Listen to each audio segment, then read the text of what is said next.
just want to be her for your mom to your pop to the beat to the bird, man. Cut right off on the curb like I'm Barry Sanders. Chains on and the diamonds dancing. Game on, so it's time to go when the rain starts. The Zach Taylor era begins in Cincinnati. It's the coach. This is week 1 of the NFL on EA Sports. Coming up, the Bengals have a new man calling the shots.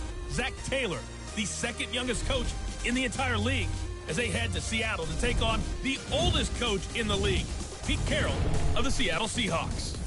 I'll be back at halftime with a look at the games in progress. But first, let's get up to Seattle. Standing by are the guys in the booth, Brandon Gaudin and Charles Davis. With the beautiful Puget Sound just to our west, you get a look inside CenturyLink Field here in Seattle. This crowd, as we've come to expect in recent years, as loud as any in the NFL, and they get even louder when their Seahawks are introduced. We're ready for football as the Seahawks get set to do battle with Andy Dalton and the Cincinnati Bengals. So happy to be with you, Brandon Gaudin and Charles Davis, and we thought it would never get here, but here we are back together. It's opening weekend of the 100th season in the NFL. So much football to talk about. That's our main focus. But how about how much happened in the offseason? Rules changes. Overtime rules were discussed in a big way. Some superstars changed addresses. There's a whole lot to talk about in the NFL in addition to this game we're getting ready to watch.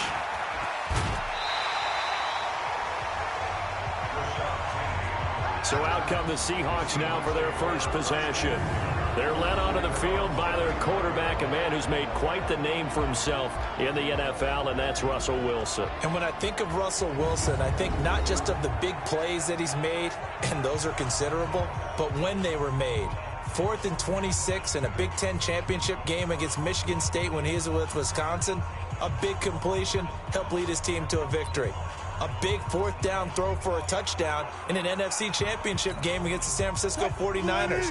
When the chips are down, this guy plays at a big level. Ball up to the 35 now as they come up on 1st and 10. And right away, they're going to stack him up right at the line of scrimmage. Officially no gain on the play, and it's 2nd down. So nothing there that time, and maybe you need to look to the O-line. They weren't able to create any space. No, they weren't, and you know as well as I do, as many offensive line coaches we've ever met, I think that'll be addressed loudly when those guys get to the sideline. And they're usually loud and big. That one covers 29 yards, 1st down. Coming in, he really liked his chance of having a big year based on a terrific offseason. And runs like that on opening weekend show that he's right. So they'll come up in Bengals territory now with a 1st and 10 at the 36. Let's get off the field, D. Out of the gun, here's Wilson. Here's Carson with a catch out of the backfield. And they're able to get this one past the 30 to the 25-yard line. 11 more on that one and another 1st down.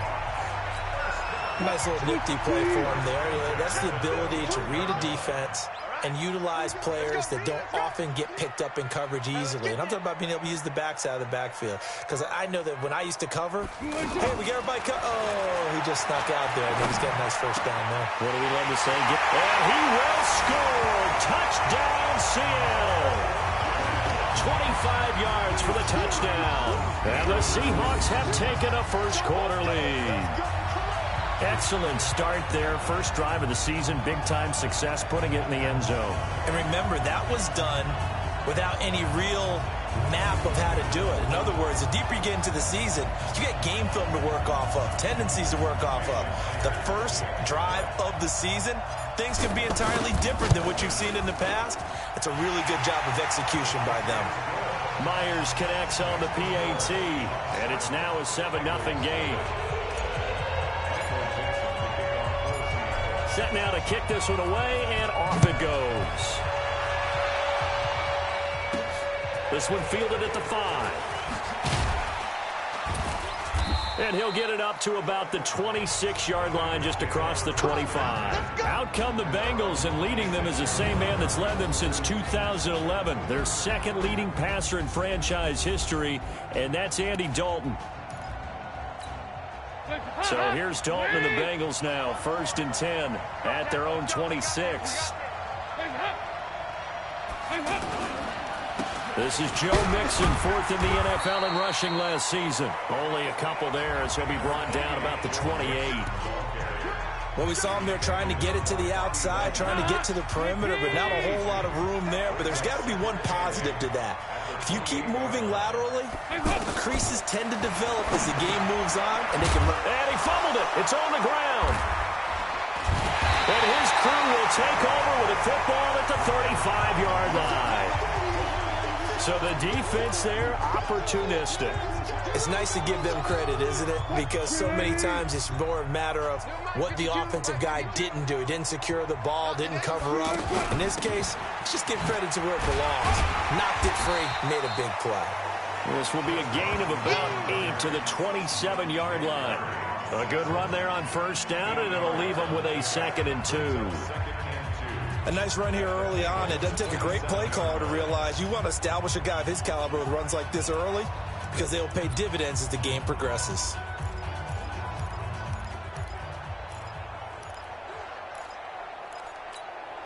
Eight yards the gain on that last run. Here's 2nd and a couple. To throw is Wilson. Throwing middle, but it's incomplete. The linebacker, Preston Brown, there to knock that one away.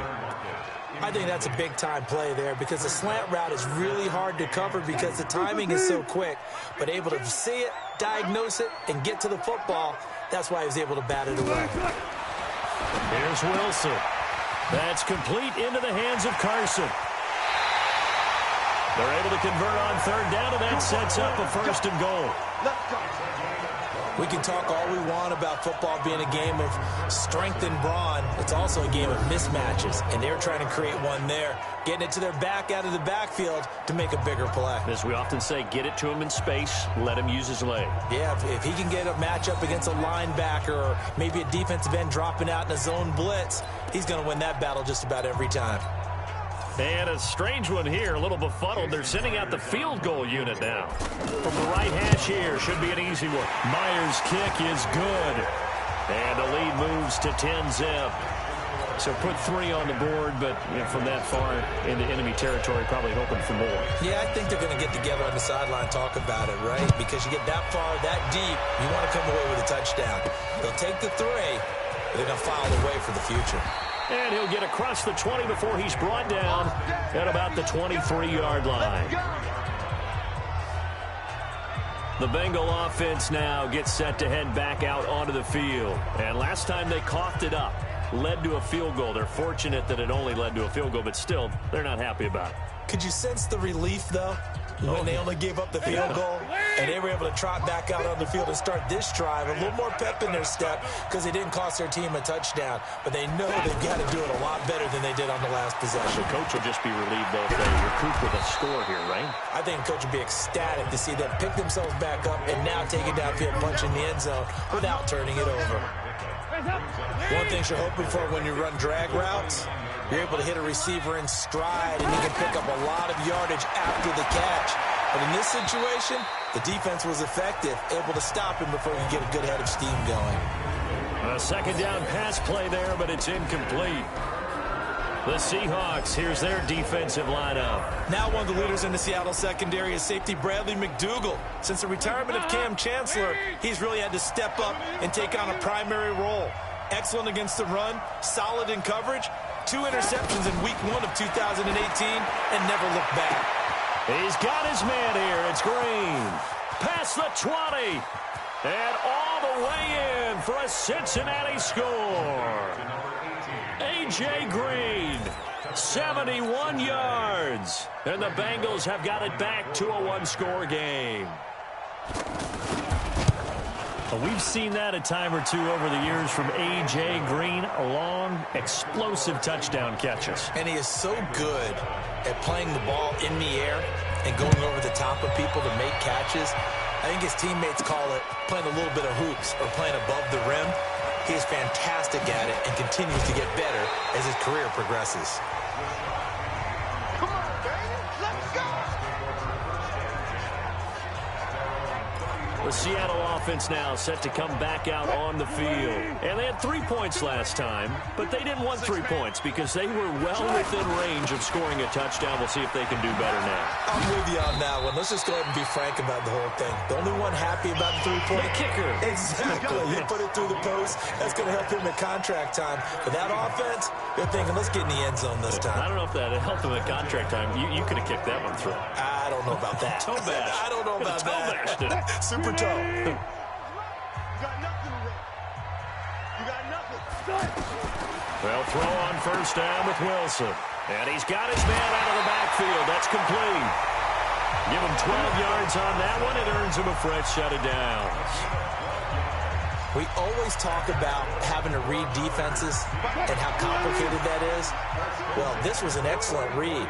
Read the pressure and got rid of the football before it even got to him for a nice game. And when they're blitzing like that, running back usually a good spot to go with the football? Without a doubt, because he's right in your sight line or he's near you. So you're able to just get it to him easily. And once he gets in space, that's usually a good matchup for him. I like the strategy. Extra tight ends, extra beef. They want to run the football, but that means they probably want to run it inside. If you get strung out on the perimeter, you're in peril. Yeah, we saw the result, negative yardage.